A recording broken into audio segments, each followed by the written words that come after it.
कोविड-19 के बाद मोदी साहब अपने सबसे प्रिय मुद्दे पर वापस लौटेंगे, वह है हिंदुत्व की गोली। नमस्कार दोस्तों, अगर अभी तक आपने हमारे चैनल को सब्सक्राइब नहीं किया तो सब्सक्राइब कर सकते हैं।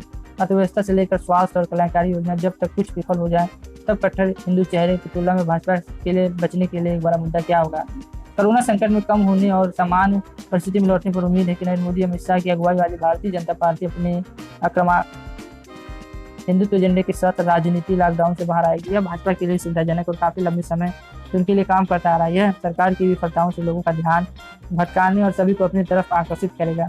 मोदी शाह सरकार के लिए उतार चढ़ाव का दौर है। गिरती अर्थव्यवस्था से लेकर लाखों श्रमिकों की भीषण गर्मी में घर वापस जाने की तस्वीर, कुछ ट्रेन और रेलवे प्लेटफॉर्म पर गरीब श्रमिकों को मरने छवि खराब हुई है। प्रधानमंत्री नरेंद्र मोदी और गृह मंत्री अमित शाह जानते हैं कि यह तस्वीर भविष्य में उन्हें परेशान कर सकती है और उन्हें जल्द ही इस मुद्दे से पीछा छुड़ाकर अपनी सुविधा के अनुसार काम करने की आवश्यकता है।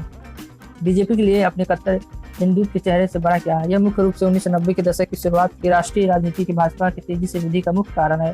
हम उम्मीद कर सकते हैं कि हम हिंदू का और हिंदू के लिए देश से भी बड़े मुद्दे सामने आ सकते हैं, जैसे भव्य गगनचुंबी राम मंदिर बनाने के लिए तेज आवाज, नागरिकता कानून, एनआरसी, यूसीजी की बात हो सकती है। साथ ही घुसपैठियों और अलग अलग मुद्दे पर कार्रवाई की जा सकती है मुसलमानों पर, जैसे कि उन्हें देश से बाहर निकाला और उन पर आतंकवादियों का आरोप लगाना। नरेंद्र मोदी अमित शाह जानते हैं कि इससे जल्दी बाहर निकलने की जरूरत है। कोविड-19 से कोई भी सरकार विशेष रूप से जो खुद को एक कल्याणकारी और गरीब समर्थक दृष्टिकोण के रूप में स्वीकार कर चुकी है, वो यह नहीं देख सकती कि उसने सबसे कमजोर वर्ग को परेशानी में डाला, खासकर मजदूर वर्ग को। सरकार को लगातार विकास पर जोर दे रही है। वह नौकरी में नुकसान, आर्थिक विफलताओं और सकल घरेलू उत्पाद के गिरते आंकड़ों का सहजता से सामना नहीं कर सकती है।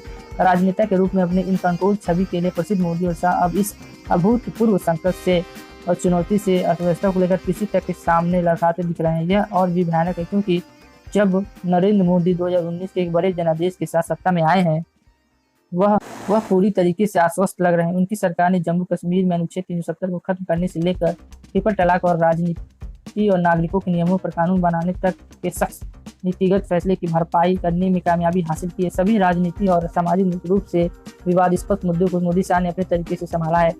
वास्तव में भाजपा ने इन ध्रुवीकरण कदमों के माध्यम से जो उन्माद पैदा करने की कोशिश की, उसने कोविड संकट से पहले की धीमी अर्थव्यवस्था और उसके खराब प्रदर्शन के मुद्दे को ढकने में मदद की, लेकिन वायरस ने पहले ही अर्थव्यवस्था को चोट पहुंचाई और गरीब को कठिन परिस्थिति में डाल दिया है।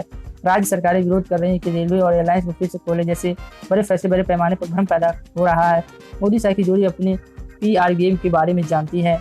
मोदी जानते हैं कि वह अभी एक बेहद लोकप्रिय नेता और कोई भी राष्ट्रीय राजनेता उनसे मेल नहीं खाता, लेकिन वह यह भी जानती है कि उनकी सरकार के लिए बुरा प्रचार शायद उनके लिए अच्छा हो सकता है। और जरूरी है कि वायरस का प्रभाव कम होते ही मुद्दे से ध्यान हटाया जाए। हिंदुत्व फिर बचाव में आएगा। 1990 दशक में राम जन्मभूमि आंदोलन से लेकर 2019 के विभाजनकारी नागरिक संशोधन अधिनियम तक कट्टर बहुसंख्यक और धर्म भाजपा के मूल में रहा है। यह हमेशा जरूरी है कि हिंदू बनाम मुस्लिम का एक उग्र रूप हो जो भाजपा उठाती है। कभी कभी मुस्लिम घुसपैठ करने वाले या मुस्लिम बहुल दुश्मन पाकिस्तान का एक और अधिक सूक्ष्म रूप में हो सकता है। किसी भी तरह से हिंदुत्व को आगे बढ़ाना और अल्पसंख्यकों को दबाना इनका मुख्य उद्देश्य रहता है। भाजपा का मतदाता इस तरफ देखता है कि कोई गलती ना हो, इसी के लिए वोट देता है।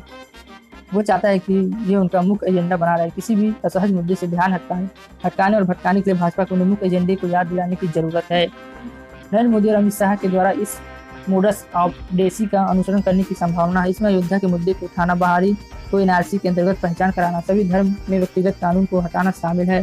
कोरोना वायरस से हटाना ध्यान जो शक्तिशाली मोदी की कमजोरियों को उजागर करता है और अर्थव्यवस्था से ध्यान हटाने के लिए सभी विफलताओं को छिपाना, नौकरी उद्योगों में धीमी विकास, खराब व्यवसाय और श्रमिकों की भीड़ की दुर्दशा ने भारतीय राज्य की अयोग्यता को उजागर किया है। इसके बजाय एक हिंदुत्व की गोली ले फ्रांस की मेरी एक बार कहा था, रोटी के बदले उन्हें केक खाने दो। मोदी शाह के भारत में लोग की रोटी न होने की बात करने से रोकने के लिए केक बहुत जरूरी उपाय हो सकता है। आपको क्या लगता है? अपना कमेंट करके जरूर बताएं। आज के लिए बस इतना ही। जय हिंद, जय भारत।